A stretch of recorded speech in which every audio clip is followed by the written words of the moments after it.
हिंदी में जैसे अगर हम बोलते हैं किसी से बात करना, अगर हम अपने सेंटेंस में डू अ कॉन्वर्सेशन यूज़ करेंगे तो वो सेंटेंस गलत हो जाएगा। इसके लिए हैव अ कॉन्वर्सेशन यूज़ किया जाता है।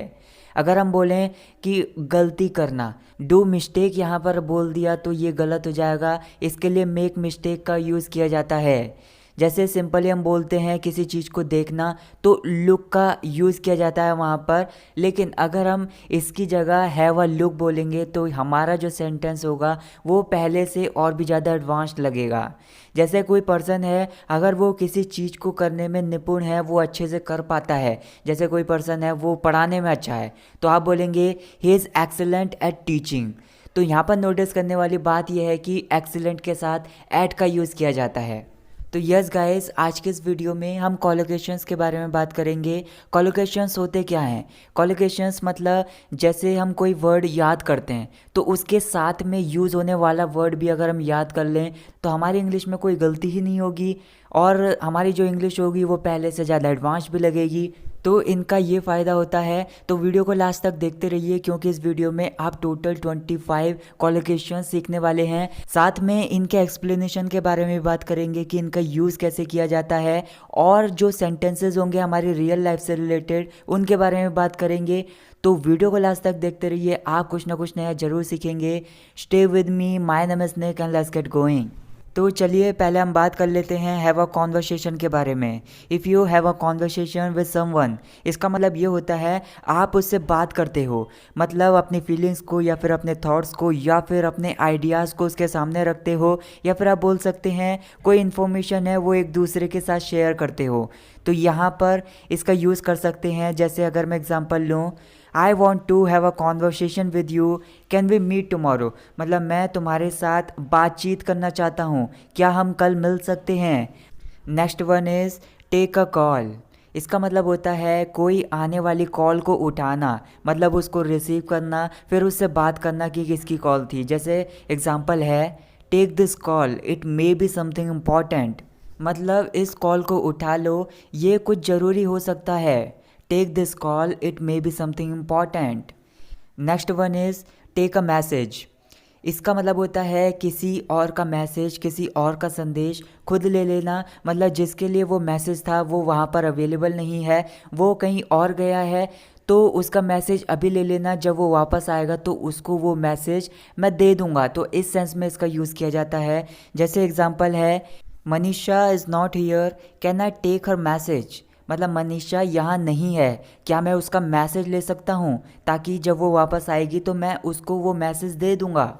जैसे आपने ये तो सुना ही होगा नकली रुपए, जाली रुपए, तो इंग्लिश में इन्हें काउंटरफिट मनी बोला जाता है। तो जैसे अगर मैं एग्जांपल लूँ, he had been caught with counterfeit money, मतलब वो नकली रुपयों के साथ या फिर जाली रुपयों के साथ पकड़ा गया था। स्टे पुट, इसका मतलब होता है एक ही जगह पर जमे रहना, एक ही स्थान पर रहना, वहाँ से ना हिलना। जैसे अगर मैं एग्जांपल लूँ, you stay put with the bags while I go and gate tickets, इसका मतलब ये है कि आप किसी को जिम्मेदारी सौंपते हुए ऐसा कह रहे हो तुम यहीं रहना जब तक मैं जाकर टिकट्स लाता हूँ। Next one is have a word. किसी से बात करने के लिए मोस्ट ऑफ द टाइम आप टॉक का यूज़ करते होंगे, लेकिन थोड़ा सा इंटरेस्टिंग वे में, थोड़ा सा एडवांस्ड वे में आप हैव अ वर्ड का यूज़ कर सकते हैं। इसका मतलब होता है किसी से ब्रीफली बात करना, मतलब किसी से कम शब्दों में बात करना। जैसे एग्जांपल है I want to have a word with you, मतलब आप किसी से ये कहना चाह रहे हैं कि मैं तुमसे कम शब्दों में बात करना चाहता हूँ या फिर मैं तुमसे थोड़ी सी बात करना चाहता हूँ।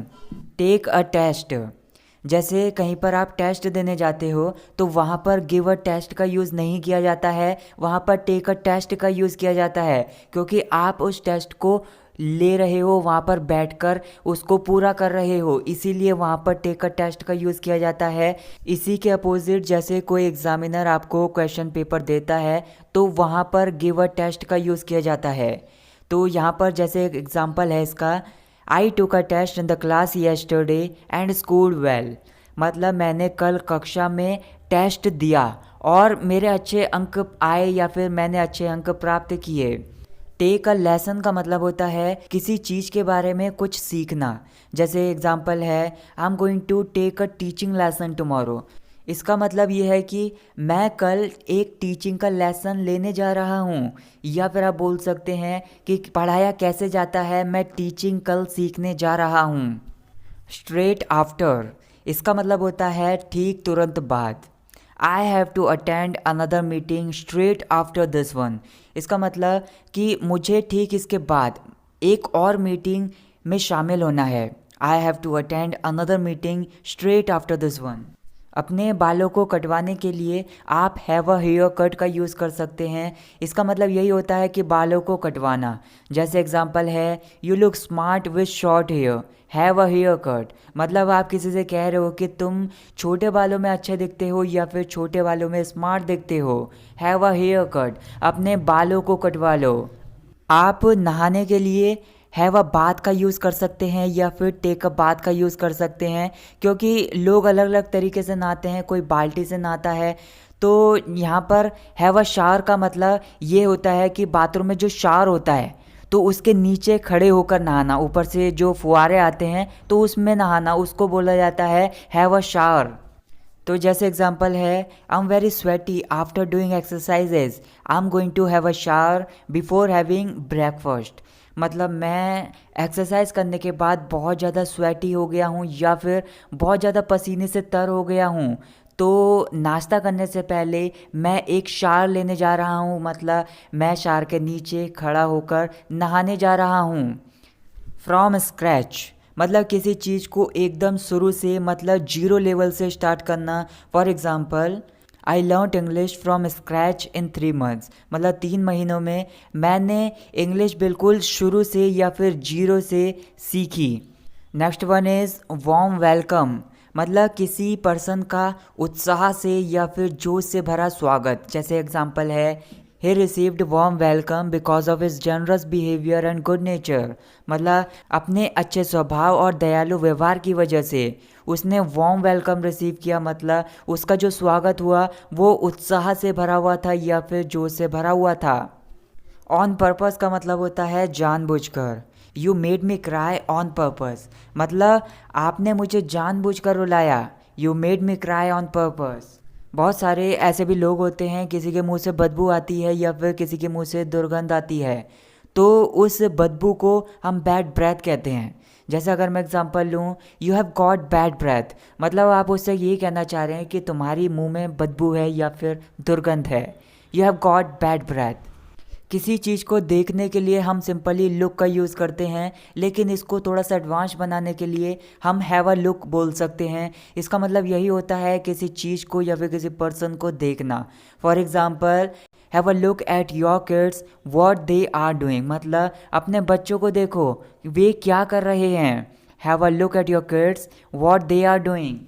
टेक अ स्टेप, इसका मतलब होता है जैसे हम चलते हैं तो उसमें एक कदम आगे लेना, मतलब एक कदम को आगे बढ़ाना।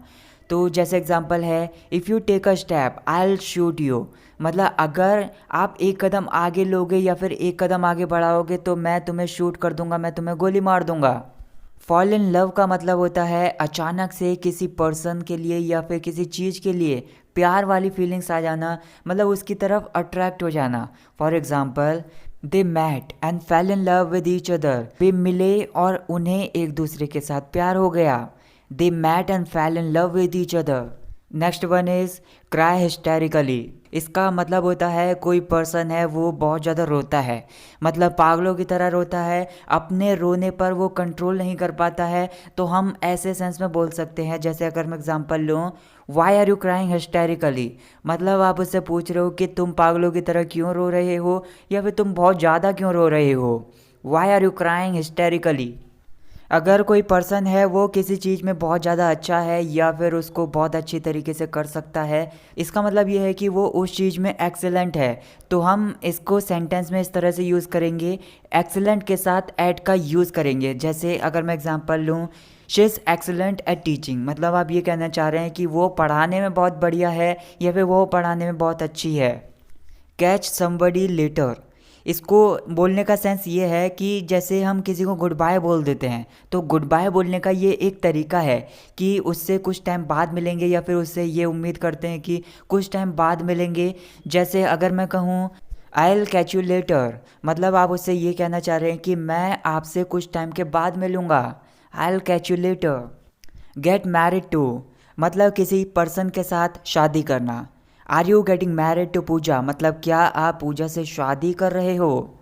टेक योर टाइम, मतलब आप किसी पर्सन को ऐसा कह सकते हैं कि जल्दी मत करो, मतलब आराम से करो जो कुछ भी आप कर रहे हो। टेक योर टाइम, जैसे अगर मैं एग्जांपल लूँ, I am in no hurry, take your time, मतलब मैं जल्दी में नहीं हूँ। टेक योर टाइम, अपना आराम से करो, जल्दी मत करो।